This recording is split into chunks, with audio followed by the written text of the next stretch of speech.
kafir yang ke-11, wariddatu. Yang ke-11 adalah riddah. Riddah ini kita mengetahui artinya adalah qat'ul Islam bi'atiqadin kufriyyin au fi'lin kufriyyin au qaulin kufriyyin. Nah, riddah artinya memutus Islam atau membatalkan Islam dengan keyakinan yang kufur, atau dengan perbuatan yang kufur, atau dengan perkataan yang kufur. Mungkin yang dengan perbuatan dan dengan perkataan yang kufur mungkin jarang terjadi ketika seseorang sholat kemudian dia melakukan kekufuran. Nah, tetapi untuk riddah i'tiqadiyah mungkin saja seseorang itu melakukan kufur atau riddah di tengah-tengah sholat. Misalnya ketika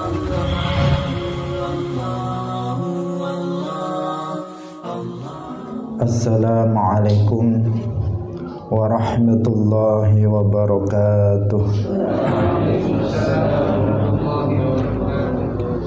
Alhamdulillahi rabbil alamin. Lahu ni'matu wa lahul fadlu wa lahus sana'ul hasan. Wassalawatullahil barrir rahim wal malaikatil muqarrabin ala sayyidina wa maulana Muhammadin wa ala alihi wa ashabihi tayyibin at-tahirin. Allahumma la sahla illa ma ja'altahu sahla wa anta taj'alul hazna idza syi'ta sahla. Allahumma arzuqna al-ikhlasa fin niyyati wal qawli wal amal. Wa ba'du. Ila nabiyil Mustafa sallallahu alaihi wasallam wa ikhwanihi minal anbiya'i wal mursalin wa syuhada'i was salihin, khususan ila sultanil awliya Syekh Abdul Qadir Al-Jilani wa Syekh Ahmad Ar-Rifai wa Syekh Baha'iddin An-Naqsyabandi wa Syekh Abdullah Al-Haruri wa ila muallif wa ila ruhi muallif hadzal kitab Al-Qadhi Abi Syuja' wa ila arwahi muassisi jam'iyyati Nahdlatul Ulama Syekh Muhammad Hashim Asy'ari wa Syekh Bisri Sansuri wa Syekh Abdul Wahhab Hasbuwah wa ila arwahi jami'i ahli al-qubur minal muslimin wal muslimat wal mu'minin wal mu'minat min masyariqil ardi ila magharibiha, khususan ila arwahi abaina wa ummahatina wa ajdadina wa jaddatina wa masyayikhina wa masyayikhi masyayikhina. Al-Fatihah. A'udzu billahi minasy syaithanir rajim. Bismillahirrahmanirrahim.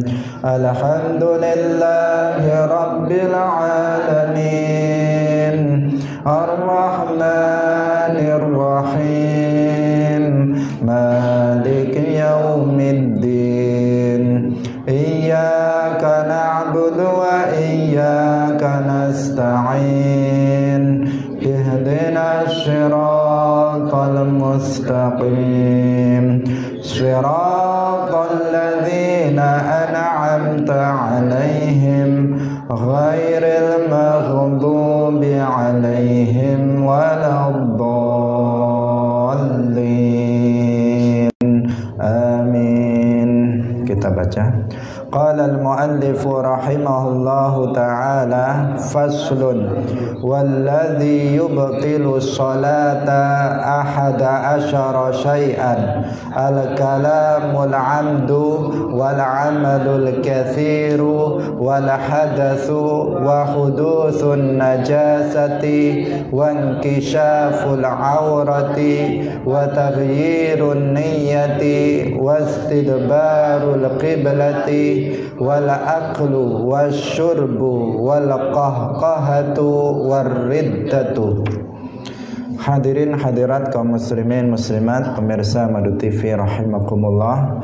Alhamdulillah, puji syukur marilah kita sampaikan kepada Allah Subhanahu wa taala sampai dengan pada hari ini di Ramadan yang ke-9 kita semuanya masih mendapatkan anugerah taufik dari Allah Subhanahu wa taala sehingga kita bisa mengisi bulan Ramadan ini dengan berbagai amal soleh. Semoga apa yang kita lakukan diterima oleh Allah Subhanahu wa taala. Amin ya rabbal alamin. Shalawat dan salam semoga tetap terlimpahkan kepada Nabi Agung, makhluk yang termulia, Imamul Anbiya wal Mursalin, Khatamul Anbiya, Khatamun Nabiyyin, Sayyidina wa Maulana Muhammad sallallahu alaihi wasallam, para sahabatnya, keluarganya, serta seluruh umat Islam yang mengikuti beliau ila yaumil qiyamah. Mari kita memulai pengajian kitab Matan Abi Syuja pagi hari ini dengan mengikhlaskan niat kita lillahi ta'ala. Tidak ada dorongan motivasi bagi kita untuk berkumpul dalam majelis ini selain untuk thalabul ilm lillahi ta'ala.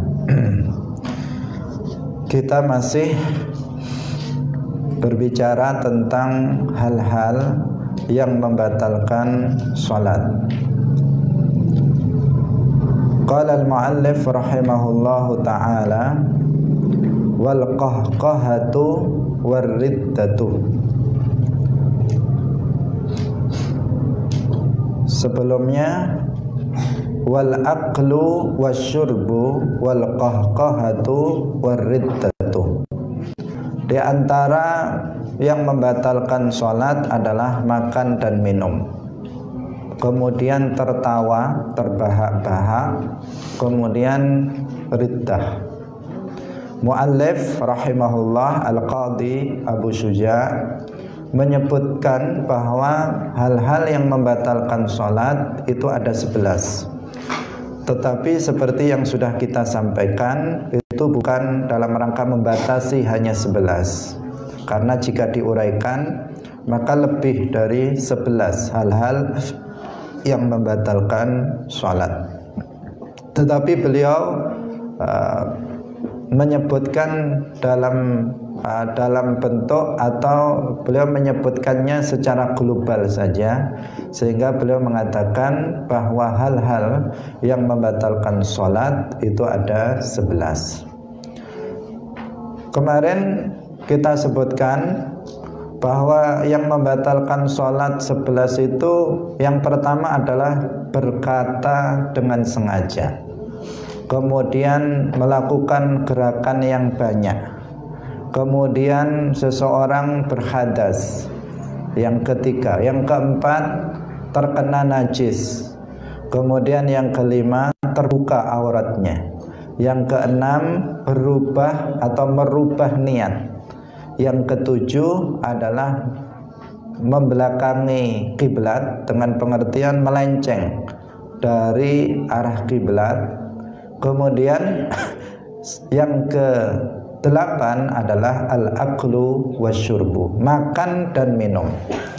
Nah, jadi makan dan minum ini maksudnya adalah jika makanan dan minuman itu telah sampai pada rongga, bukan ketika masih berada di mulut. Kalau masih berada di mulut, belum masuk ke dalam rongga, belum melewati makhraj ha, maka belum dikatakan makan atau minum. Meskipun makanan itu, kemarin kita katakan, meskipun makanan atau minuman itu sangat sedikit.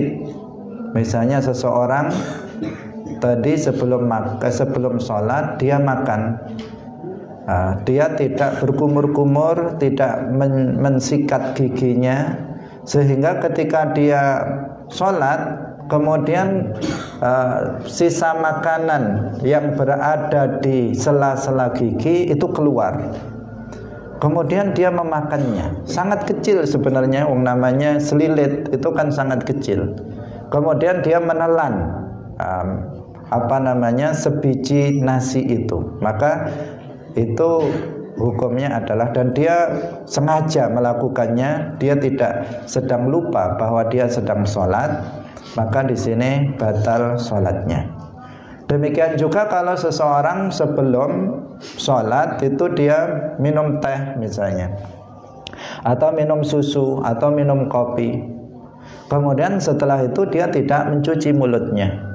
Nah, ketika dia sedang sholat, kemudian sisa-sisa kopi atau sisa-sisa teh itu bercampur dengan ludah, kemudian dia menelannya. Menelan ludah itu yang sudah bercampur dengan kopi atau teh, maka di sini sholatnya juga batal. Jika dia menelannya dengan sengaja, artinya dia ingat bahwa dia sedang sholat, meskipun begitu dia tetap menelannya, maka di sini juga hukumnya batal sholat orang tersebut karena dihukumi dia telah makan atau minum.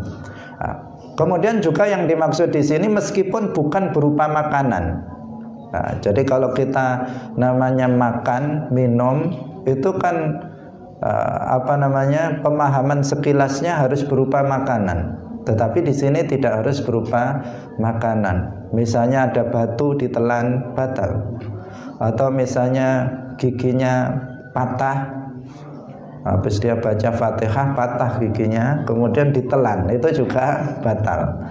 Atau misalnya dia tadi memakai siwak sebelumnya, kemudian siwaknya itu ada kayunya yang lepas atau cuel, yang cuel, kemudian dia menelan sisa dari kayu siwak itu dengan sengaja, maka itu juga batal sholatnya. Jadi tidak harus berupa makanan, juga tidak harus berupa minuman.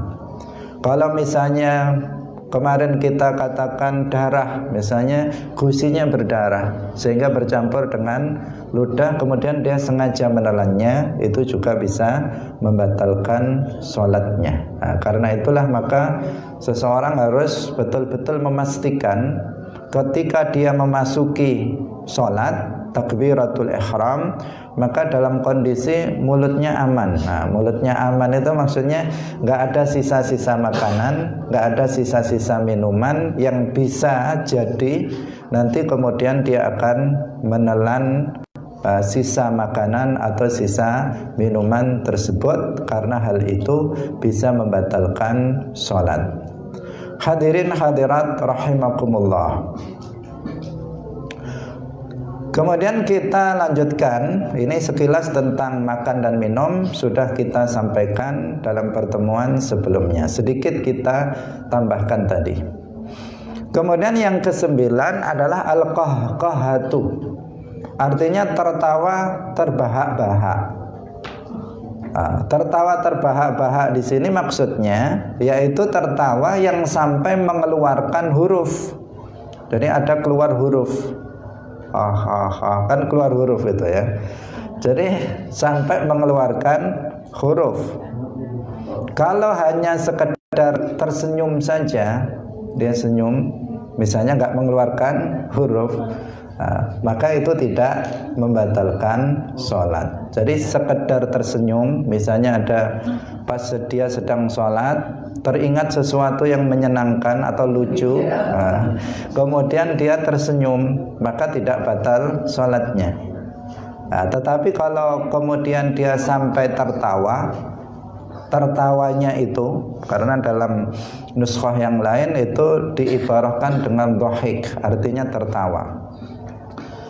Kalau dia tertawa sampai kemudian mengeluarkan huruf, artinya suara, mengeluarkan suara, yang suara itu sudah mengeluarkan huruf, ada huruf-hurufnya, maka itu kalau misalnya karena sudah ada hamzah itu berarti apa?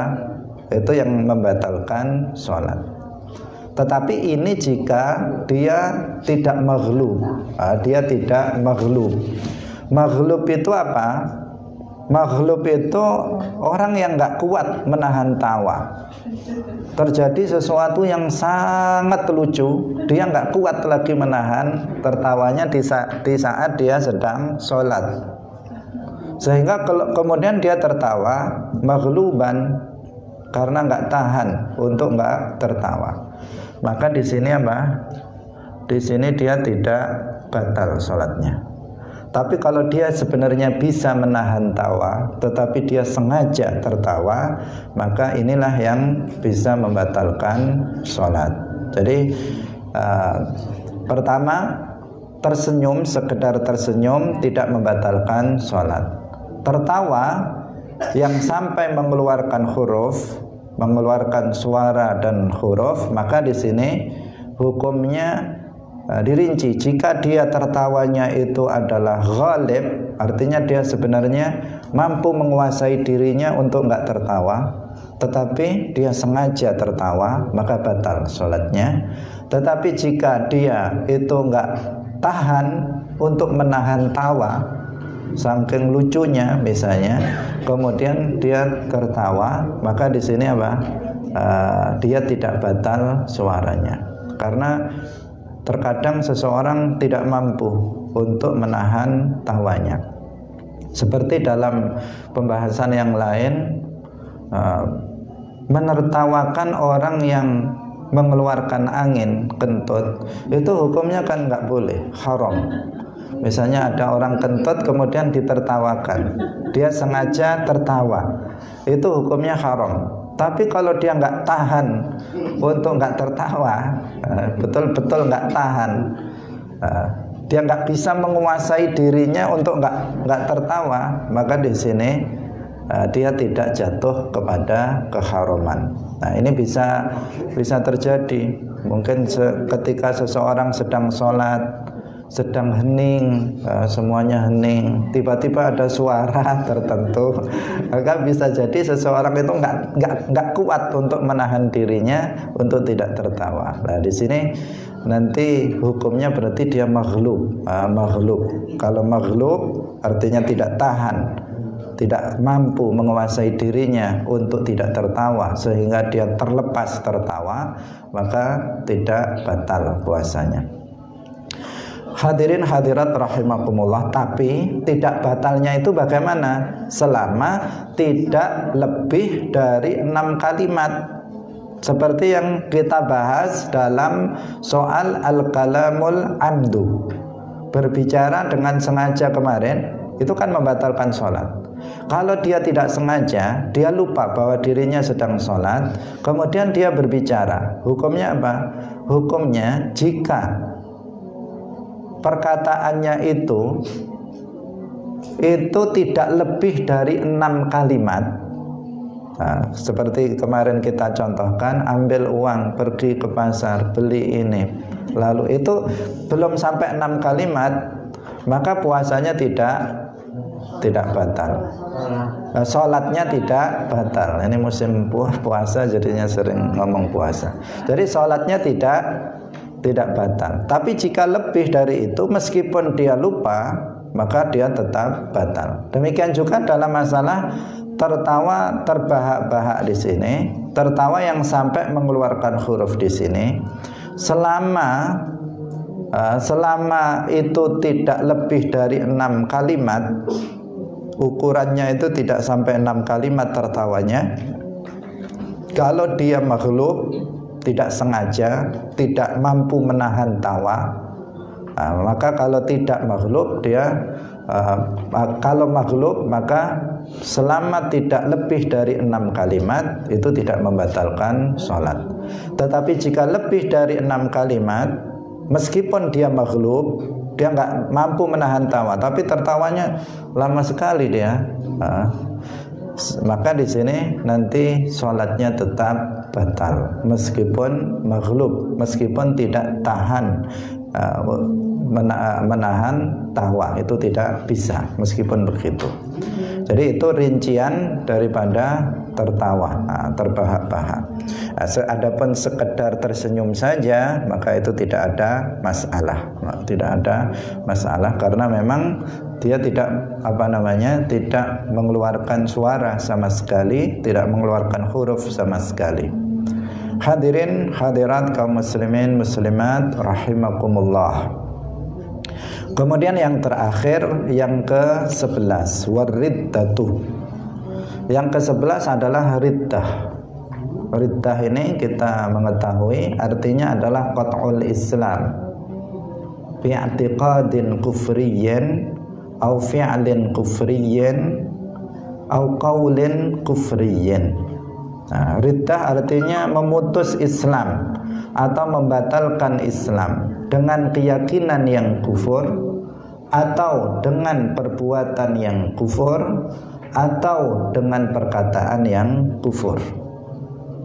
Nah, mungkin yang dengan perbuatan dan dengan perkataan yang kufur mungkin jarang terjadi ketika seseorang sholat kemudian dia melakukan kekufuran. Nah, tetapi untuk riddah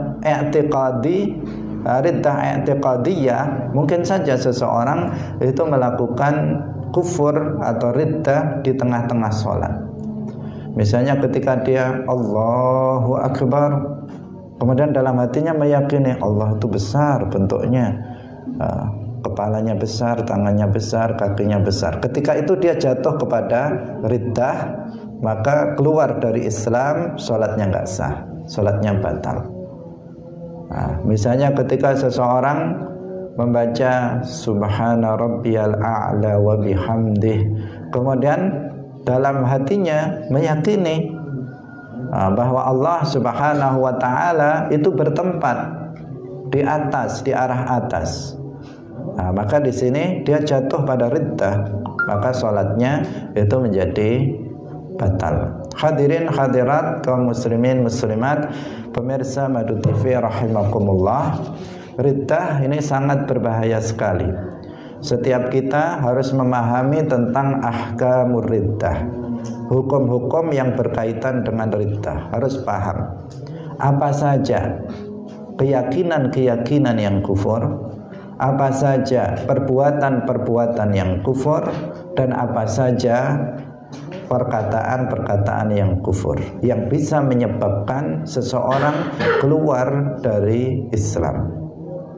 Nah, mengingat bahwa riddah ini bisa menghapus pahala amal soleh yang dilakukan sebelumnya.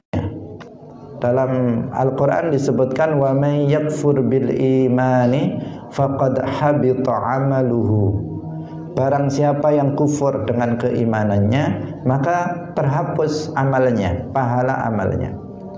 Misalnya ada seseorang dari kecil dia mulai baligh, dia sudah sholat, puasa, membaca Al-Quran, zikir, sedekah, bahkan sudah haji, sudah mengeluarkan zakat setiap tahun misalnya. Nah, begitu dia lakukan itu bertahun-tahun, sampai misalnya di usia 60 tahun dia kemudian meyakini keyakinan yang kufur. Dia meyakini bahwa Allah itu serupa dengan manusia. Dia meyakini Allah itu bertempat. Dia meyakini misalnya Allah itu memiliki ukuran, bentuk, memiliki anggota badan. Maka apa? Ketika itu semua pahala yang sudah dia kumpulkan bertahun-tahun, puluhan tahun, mulai balik, habis, lenyap, tidak tersisa sedikit pun. Kalau kemudian dia kembali kepada agama Islam dengan mengucapkan 2 kalimat syahadat, asyhadu an la ilaha illallah wa asyhadu anna Muhammadar Rasulullah, maka di sini dia memulai dari awal. Pahala yang tadi hilang tidak bisa kembali lagi. Dia harus mengumpulkan pahala dari awal kembali. Nah, karena itu para ulama diantaranya Al-Imam An-Nawawi rahimahullahu ta'ala mengatakan ar-riddatu afhashu anwa'il kufur. Ar-riddatu afhashu anwa'il kufri, yang artinya riddah itu adalah seburuk-buruk akbah, seburuk-buruk jenis kekufuran. Riddah itu adalah seburuk-buruk. Kenapa dikatakan seburuk-buruk jenis kekufuran? Karena yang pertama, riddah itu adalah perpindahan dari kebaikan menuju keburukan. Asalnya dia sudah Islam, kemudian menjadi kufur. Perpindahan dari buruk menjadi dari baik menjadi buruk, ini adalah sesuatu yang sangat buruk. Nah, berbeda dengan seseorang yang pindah dari keburukan menjadi baik. Ini sangat baik. Nah, yang satu mantan orang kafir menjadi muslim, yang satu mantan orang Islam. Mana yang lebih baik? Mantan orang kafir atau mantan orang Islam? Mantan orang kafir sekarang sudah muslim, sementara dia mantan orang muslim.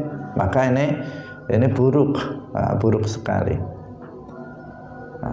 Sebagian orang ada yang gimana, mantan kiai atau mantan penjahat. Lebih baik mantan penjahat sekarang jadi kiai daripada dulu kiai sekarang penjahat, dan seterusnya. Ini artinya mantan dari kebaikan yang sekarang menjadi buruk, maka itu adalah sesuatu yang sangat buruk. Nah, dulu dia sudah muslim, mendapatkan nikmat yang teragung dari Allah Subhanahu wa taala berupa Islam, mendapatkan rahmat yang nikmat yang hanya Allah berikan kepada orang yang Allah cintai. Sekarang dia tinggalkan nikmat teragung itu dan dia mendapatkan sebuah musibah terbesar dalam kehidupan manusia, yaitu ketika seseorang dalam kekufuran. Wal'iyadu billahi ta'ala. Hadirin hadirat rahimakumullah. Yang kedua, karena riddah ini bisa menghapus pahala amal soleh. Itu sehingga dikatakan oleh Al-Imam An-Nawawi, ar-riddatu afhasyu anwa'il kufur. Nah, dia bisa menghapus semua pahala yang telah lalu, yang sudah dia kumpulkan dengan jerih payah. Sholat sudah dijalankan dengan begitu tertib, bahkan dia sudah mengeluarkan biaya yang tidak sedikit untuk berhaji. Harta sudah dizakati misalnya, tetapi kemudian dia merusaknya dengan riddah, dengan melakukan kekufuran, maka dia akan merugi serugi-ruginya. Hadirin hadirat kaum muslimin muslimat pemirsa rahimakumullah, kita berbicara secara umum. Dalam sholat itu dia membatalkan sholat riddah, bahkan membatalkan semua amal soleh yang pernah dilakukannya. Demikian juga puasa. Ketika seseorang sedang berpuasa di siang hari, kemudian dia melakukan riddah keyakinan dengan meyakini dalam hatinya tentang hal-hal yang kufur, atau menafikan adanya Allah dalam hatinya, meniadakan atau ragu tentang adanya Allah dalam hatinya, mengatakan Allah itu ada apa enggak, Allah itu ada apa enggak, misalnya dalam hatinya ada seperti itu, maka batal puasanya jika dia sedang berpuasa. Karena itu riddah juga termasuk salah satu hal yang bisa membatalkan puasa. Sholat juga begitu, riddah adalah salah satu hal yang bisa membatalkan sholat. Ketika seseorang dalam sholat kemudian melihat ada mushaf misalnya di depannya, Al-Quran di depannya, kemudian dia sengaja menginjaknya, tahu bahwa itu Al-Quran dan sengaja menginjaknya, berarti dia jatuh pada kufur perbuatan, maka batal sholat yang sedang dilakukannya. Hadirin hadirat rahimakumullah, kaidahnya yang perlu kita ketahui adalah bahwa semua perkataan, semua keyakinan, semua perbuatan yang menunjukkan atau yang mengandung unsur penghinaan, pelecehan terhadap Allah, terhadap para malaikatnya, terhadap para nabinya, terhadap kitab-kitabnya, terhadap syariatnya, terhadap hukum-hukum agamanya, terhadap syiar-syiar agamanya, maka itu adalah kekufuran yang wajib untuk kita jauhi. Nah, Jadi kita nggak boleh meyakini keyakinan yang keyakinan itu mengandung unsur penghinaan kepada Allah. Seperti orang yang meyakini Allah itu duduk, itu menghina Allah. Karena duduk adalah sifat makhluk, kita semuanya duduk. Binatang juga duduk, anjing juga duduk, kera juga duduk. Maka mengatakan Allah duduk itu menghina Allah. Kalau seseorang dalam hatinya meyakini Allah duduk, itu berarti dia telah jatuh pada kekufuran. Atau seseorang yang meyakini dalam hatinya Allah punya bentuk ukuran bertempat, berarti dia telah menghina Allah, karena dia telah mensifati Allah dengan sifat manusia. Al-Imam Abu Ja'far At-Tahawi mengatakan, wa ma wasafallaha bima'nan min ma'anil bashari faqad kafara. Barang siapa yang mensifati Allah dengan salah satu sifat dari sifat-sifat manusia, maka dia telah kufur. Karena itu jangan sampai kita meyakini keyakinan yang isinya itu menghina Allah, atau mensifati Allah dengan sifat-sifat yang mustahil bagi Allah. Sifat yang mustahil bagi Allah, mengatakan Allah serupa dengan makhluk, mengatakan Allah lemah, mengatakan Allah zalim, mengatakan Allah bodoh, mengatakan hatinya bahwa Allah itu tuli, bisu, dan seterusnya. Itu semuanya adalah perkataan atau keyakinan-keyakinan yang kufur, yang bisa mengeluarkan seseorang dari Islam. Demikian juga yang perbuatan juga demikian. Kalau perbuatan itu mengandung unsur penghinaan kepada Allah atau malaikatnya atau para nabinya atau kitab-kitabnya atau hukum-hukum agamanya atau syiar agamanya, maka itu juga termasuk kekufuran. Misalnya seseorang Al-Quran, kitab Allah, dengan sengaja dia kemudian menginjaknya dengan telapak kakinya, dengan sengaja dia meletakkan di lantai kemudian diduduki dengan pantatnya, maka orang yang seperti itu berarti telah menghina Al-Quran, telah melecehkan, merendahkan Al-Quran, hukumnya kufur. Atau seseorang misalnya ada kertas-kertas tertulis ayat-ayat Al-Quran, atau tertulis nama-nama Allah, al-asma al-mu'azzamah, nama-nama yang harus diagungkan, nama Nabi, nama Allah harus diagungkan. Kalau di dalam kertas itu ada nama-nama Allah, jangan dibuang di tong sampah, jangan dibuang di tempat-tempat yang kotor, di juglangan kalau kita. Karena itu penghinaan. Itu penghinaan. Jika dia mengetahui itu, tahu di situ ada tulisan asma mu'azzamah, nama-nama yang diagungkan, nama-nama Allah, atau ayat Al-Quran, hadis, ilmu-ilmu syara', dia tahu kemudian sengaja dia melakukannya, meskipun dia tidak tahu hukumnya, itu jatuh dia kepada kekufuran. Karena itu harus seseorang berhati-hati dalam setiap perbuatannya, mengingat Islam, iman adalah sesuatu yang paling berharga bagi kita. Keselamatan kita adalah ketika kita mati dalam keadaan muslim, dalam keadaan mukmin. Maka hal-hal yang bisa membatalkan Islam harus betul-betul kita jauhi, dan untuk itu kita harus mengetahui apa-apa yang bisa menjadikan seseorang itu murtad.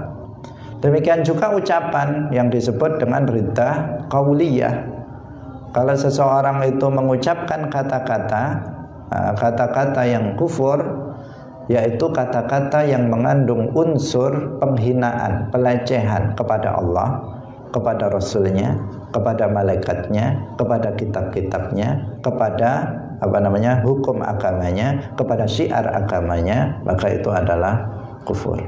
Dengan lisannya seseorang mengatakan Allah itu enggak adil, kufur. Dengan lisannya mengatakan dia Allah itu punya anak, kufur. Dengan lisannya dia mengatakan misalnya ini terjadi bukan karena takdir Allah, bukan dengan takdir Allah, kufur. Karena apa? Karena dia mengucapkan kata-kata yang isinya itu mengandung unsur pelecehan, penghinaan terhadap Allah, Rasulnya. Seseorang yang mengatakan dengan lisannya Nabi Adam itu jelek kayak kera, maka kufur. Orang yang mengatakan misalnya Nabi Ibrahim itu pernah musyrik, maka dia di sini telah menghina seorang nabi. Maka hal-hal, ucapan-ucapan yang berkaitan dengan Allah, para nabinya, para malaikatnya, hukum-hukum agamanya, kemudian syiar-syiar agamanya, hati-hati mengucapkannya. Hati-hati mengucapkannya. Meskipun seseorang itu bermaksud untuk bergurau, tidak dimaafkan. Tidak dimaafkan. Meskipun seseorang mengucapkannya dalam keadaan marah, tidak dimaafkan. Jika kita mau mengutip kekufuran seseorang, maka hendaknya kita menggunakan adatul hikayah. Adatul hikayah itu kata-kata qala, qila, atau dia mengatakan dalam bahasa Indonesia berkata. Kita mengatakan misalnya Ibnu Taimiyah berkata Allah itu adalah jisim, bertempat di atas arsy. Kita harus ada kata-kata Ibnu Taimiyah berkata. Harus ada kata-kata itu. Ibnu Taimiyah berkata, Wahabi berkata. Hizbut Tahrir mengatakan bahwa perbuatan manusia itu terjadi tidak dengan qada Allah. Ini harus mengatakan berkata. Si fulan berkata, baru menyebutkan perkataan kufurnya. Jangan sampai kita nggak mengatakannya, langsung ngomong saja. Dia mengatakan misalnya Allah itu punya anak. Diam, kemudian diam. Setelah itu lama-lama di akhir nanti, maksud saya tadi orang Nasrani yang bilang begitu.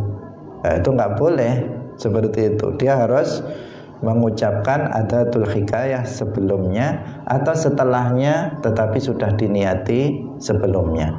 Dalam Al-Quran disebutkan wa qalatil yahudu Uzair ibnullah wa qalatin nasara Isa ibnullah. Kata-kata Uzair ibnullah, kata-kata kufur. Kata-kata Uzair itu anak Allah, itu kufur. Tapi dalam Al-Quran bagaimana cara mengungkapkannya? Dikatakan waqalat al-yahudu, orang Yahudi berkata Uzair adalah anak Allah. Tidak langsung disebutkan Uzair ibnullah. Kata-kata Isa ibnullah, Isa itu anak Allah, kata-kata itu adalah kata-kata kufur. Maka dalam Al-Quran diungkapkan waqalatin nasara, orang Nasrani berkata Uzair adalah anak Allah. Jadi bukan kita yang mengatakannya, tetapi orang Nasrani yang mengatakannya. Sehingga kita lepas dari perkataan yang kufur tersebut. Nah, ini penting untuk disampaikan karena banyak kita mendengar sebagian orang berkata-kata dengan perkataan yang kufur, tetapi dia sebenarnya bermaksud bahwa yang mengatakan itu orang lain bukan dirinya. Dia sendiri tidak meyakini hal tersebut. Tetapi meskipun demikian, dia tetap jatuh kepada riddah. Nah, hadirin hadirat rahimakumullah. Karena bahayanya riddah ini, meskipun seseorang tidak tahu hukumnya, itu tetap jatuh. Itu yang lebih berbahaya lagi. Seseorang nggak pernah belajar hukum tentang riddah ini, nggak pernah belajar ahkamur riddah, sehingga dia tidak tahu kalau perkataan itu kufur. Kemudian dia mengucapkannya, tetap jatuh pada kufur, meskipun tidak tahu hukumnya. Dalam hadis yang diriwayatkan oleh At-Tirmidzi, juga diriwayatkan oleh Imam Bukhari dan Muslim, yang hadisnya itu senada, mengatakan innal abda la yatakallamu bil kalimati la yara biha ba'san yahwi biha finnari sab'ina kharifa. Innal abda, sesungguhnya ada seorang hamba, la yatakallamu, dia benar-benar berbicara bil kalimati, dengan sebuah kata. Bil kalimati la yara biha ba'san. Dia tidak melihat bahwa dalam perkataan itu ada bahaya. Dia dalam hati dia ini biasa-biasa saja. Perkataan ini nggak ada masalah. Perkataan ini bukan dosa, apalagi kufur. Dia anggap sebagai perkataan yang lumrah, perkataan yang biasa. Tetapi apa kata Nabi? Yahwi biha finnari sab'ina kharifa. Dia jatuh ke dalam neraka dengan sebab perkataan itu, yang jaraknya dari atas sampai ke bawah itu adalah 70 tahun. 70 tahun. Artinya apa? Dia telah sampai ke dasar neraka yang hanya dihuni oleh orang yang kafir. Artinya dia telah menjadi kufur, meskipun dia nggak tahu bahwasanya dalam ucapannya itu ada bahaya untuk dirinya. Nggak tahu, hukumnya nggak tahu karena nggak pernah belajar. Orang yang mengatakan Allah zalim itu kufur, dia nggak tahu, sehingga dia mengucapkannya. Hukumnya apa? Tetap jatuh pada kufur. Tetap dia jatuh kepada kekufuran, meskipun dia bilang saya nggak tahu hukumnya. Nggak ada uzur dalam masalah ini, tidak ada uzur bagi dia, meskipun dia mengatakan saya nggak tahu. Nabi sudah mengatakan la yara biha ba'san, dia nggak tahu kalau itu kufur, tetapi apa? Perkataan itu telah menjadikan dia jatuh ke dasar neraka jahanam dengan sebab ucapan tersebut. Karena itulah maka kita harus memahami memahami permasalahan tentang kekufuran ini. Kalau tidak, maka kita terancam. Sebagian orang itu terlihat dia mati dalam keadaan muslim. Dia mati dalam keadaan muslim karena dilihat KTP-nya juga agama Islam. Setiap hari juga masih sholat. Sepertinya juga dia orang baik, tetapi sebenarnya dia mati dalam keadaan kafir. Wal'iyadzu billahi ta'ala. Semoga kita dilindungi oleh Allah subhanahu wa ta'ala dari hal yang seperti itu. Karena kalau sudah mati dalam keadaan kafir, dalam keadaan murtad, maka nggak bisa ditahlili. Nggak bisa ditahlili, meskipun sudah ditahlili 7 hari, 40 hari, 100 hari, nggak sampai itu, nggak akan sampai. Kenapa? Karena Allah, innallaha la yaghfiru ay yushraka bihi wa yaghfiru ma duna dzalika liman yasha. Allah nggak mengampuni dosa syirik. Innal ladzina kafaru wa saddu an sabilillahi tsumma matu wa hum kuffarun fala yaghfirallahu lahum. Sesungguhnya orang-orang yang kufur dan dia menghalang-halangi orang lain untuk masuk Islam, kemudian mereka mati dalam keadaan dia kufur, maka Allah tidak akan mengampuni mereka. Maka meskipun didoakan, nggak akan bisa, nggak akan bisa. Bahkan kalau kita tahu dia kufur, kita nggak boleh mendoakannya dengan Allahumma ghfir lahu warhamhu, nggak boleh. Tapi kalau kita nggak tahu, zahirnya dia muslim, KTP-nya juga muslim, setiap hari juga muslim, tapi kita nggak tahu kalau dia ternyata meyakini keyakinan yang kufur. Ternyata hatinya meyakini Allah itu jisim, meyakini Allah itu duduk, meyakini Allah itu bertempat. Kita nggak tahu itu. Ternyata dia meyakini itu.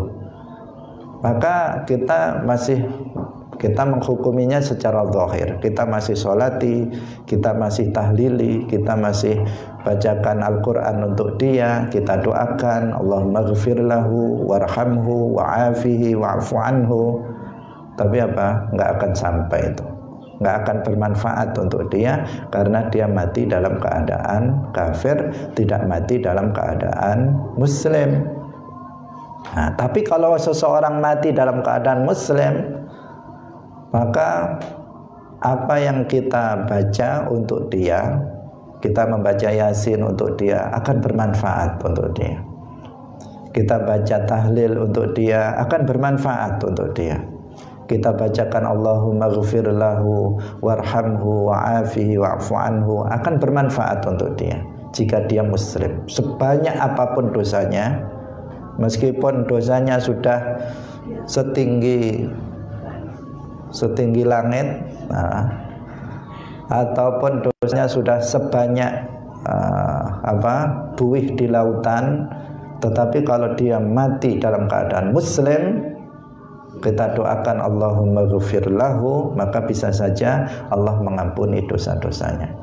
Karena itulah maka Islam, iman ini merupakan sesuatu yang paling berharga bagi manusia.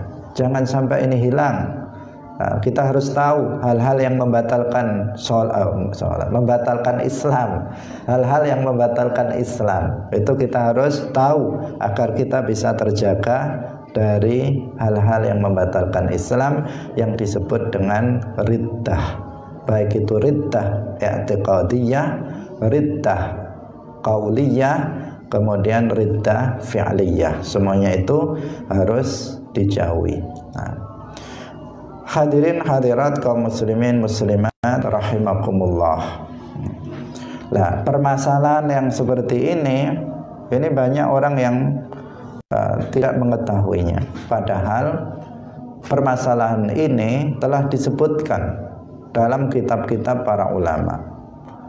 Hampir dalam semua kitab fikih, termasuk kitab-kitab matan Abi Suja yang kita pelajari ini, nanti akan ada babur riddah. Dalam kitab yang lain Kifayatul Akhyar, dalam kitab Fathul Qarib, dalam kitab-kitab yang lain, kitab fikih, selalu ada bab khusus babur riddah. Itu menunjukkan apa? Selain karena kenapa kok juga masuk di bab fikih, bukan hanya dalam bab akidah. Kalau bab akidah sudah dalam kitab akidah sudah jelas ada pembahasan ini. Tetapi ini juga masuk dalam kitab-kitab fikih babur riddah. Karena ada hukum-hukum yang terkait dengan orang murtad, ahkamul murtadin. Misalnya terkait dengan had bagi orang yang murtad. Itu ada, sehingga ini juga dimasukkan oleh para ulama dalam kitab-kitab fikih. Dan itu berarti untuk dibaca, untuk dipelajari, bukan hanya sekedar dilewati saja. Karena sering ini meskipun ada dalam kitab para ulama sangat banyak sekali, tetapi sering hanya sekedar lewat tanpa dipahami dan diberikan penekanan terhadap bahayanya riddah ini. Padahal semua juga sudah mengetahui bahwa riddah ini adalah sesuatu yang sangat buruk. Hadirin hadirat kaum muslimin muslimat, pemirsa Madu TV rahimakumullah. Selanjutnya kita akan melanjutkan pada pembahasan berikutnya, tetapi karena waktunya itu sudah mau habis, maka kita hanya sekedar baca saja. Saya bacakan. Qala al-muallifu rahimahullahu ta'ala, faslun wa raka'atul faraidi sab'ata asyara rak'atan fiha arba'un wa thalathuna sajdatan wa arba'un wa tis'una takbiratan wa tis'u tashahhudatin wa asyru taslimatin wa mi'atun wa thalathun wa khamsuna tasbihatan wa jumlatul arkani fis salati mi'atun wa sittatun wa ishruna ruknan fis subhi thalathuna ruknan wa fil maghribi ithnani wa arba'una ruknan wa fil ruba'iyyati arba'atun wa khamsuna ruknan wa man ajaza 'anil qiyami fil fariidati shalla jalisan wa man ajaza 'anil julusi shalla muttaji'an. Hadirin hadirat rahimakumullah, ini insyaallah besok akan kita baca dan akan kita jelaskan. Ada satu hal yang perlu kita sampaikan terkait dengan yang kemarin kita baca, karena ada yang meminta penjelasan lebih, yaitu tentang seseorang yang di tengah-tengah sholat dia terkena najis. Jadi kemarin kita sebutkan salah satu hal yang membatalkan sholat adalah terkena najis. Jadi hudusun najasah, dia ketika sholat Allahu Akbar dalam keadaan suci, tetapi tiba-tiba kemudian ada tai yang jatuh sehingga mengenai dirinya, atau ada kencing yang nyiprat sehingga terkena pada dirinya. Nah, ini bagaimana? Meskipun sudah kita jelaskan sebelumnya, sebelum pertemuan kemarin, tetapi ada yang ingin diulang terkait dengan tata cara bagaimana kita agar sholat kita itu bisa tetap sah. Nah, di sini para ulama menjelaskan begini. Jadi najis itu ada najis yang ma'fu, ada najis yang ghairu ma'fuin anhu. Kalau najis itu adalah najis ma'fu, kadami jurhihi, seperti darah dari luka dirinya sendiri, bukan lukanya orang lain nyiprat pada dia, bukan, tetapi pada tangannya misalnya ada luka kemudian berdarah. Ini meskipun banyak itu dimaafkan, sholatnya tetap bisa dilanjutkan dan tidak batal. Meskipun darah itu hukumnya adalah najis, tetapi di sini ma'fu, artinya sholatnya tetap sah meskipun dia dalam kondisi seperti itu. Nah, kemudian kalau misalnya itu ghairu ma'fuin anhu, jadi najis yang tidak dimaafkan, itu bagaimana? Jika najisnya itu adalah najis yang kering, maka dia bisa mengibaskan. Kering itu artinya kalau diginikan dia akan jatuh. Maka dia bisa mengibaskan pakaiannya atau serbannya agar najis itu jatuh, tanpa menyentuh najis itu. Jangan sampai disentuh najisnya. Misalnya di sini, kemudian di sini, malah dipegang begini. Nah, ini namanya dia memegang najis. Tangannya malah kena najis kalau dia beginikan. Jadi diginikan saja biar dia jatuh. Itu jika najisnya itu adalah najis yang kering. Karena kalau kering kan dia nggak menempel pada pakaian, tidak menempel pada badan, sehingga ketika digerakkan dia sudah bisa langsung jatuh. Maka di sini sholatnya tetap bisa dilanjutkan, tetap sah, tidak batal. Tetapi jika najisnya itu adalah najis yang basah itu berarti lengket, ya kan? Lengket. Misalnya begini, kemudian kejatuhan tai di sini, di serban ini. Maka di sini dia juga harus bagaimana caranya? Nggak mungkin digini-ginikan sampai 10 kali, sampai 100 kali juga dia tetap di sini. Karena apa? Dia basah. Maka caranya bagaimana? Kalau memungkinkan maka adalah dipisahkan ini, langsung dibuang tanpa boleh membawa. Jadi bukan dibeginikan kemudian dibeginikan. Kalau begini dia nanti akan membawa najis, padahal nggak boleh membawa najis. Jadi bagaimana dia bisa melemparkan apa yang dibawa yang terkena najis itu tanpa dia membawa najis tersebut. Nah, itu tata caranya jika najisnya itu basah. Jika tidak memungkinkan, ya batal, dia harus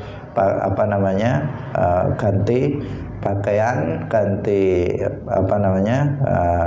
pakaian untuk kemudian dia sholat kembali karena sholatnya telah batal.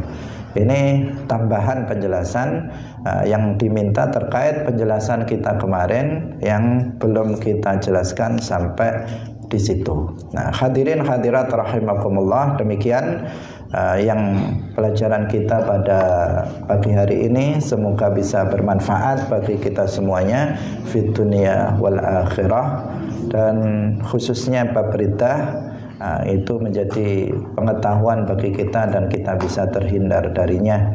Barakallahu fikum wallahul muwaffiq ila aqwamit thariq. Wassalamualaikum warahmatullahi wabarakatuh.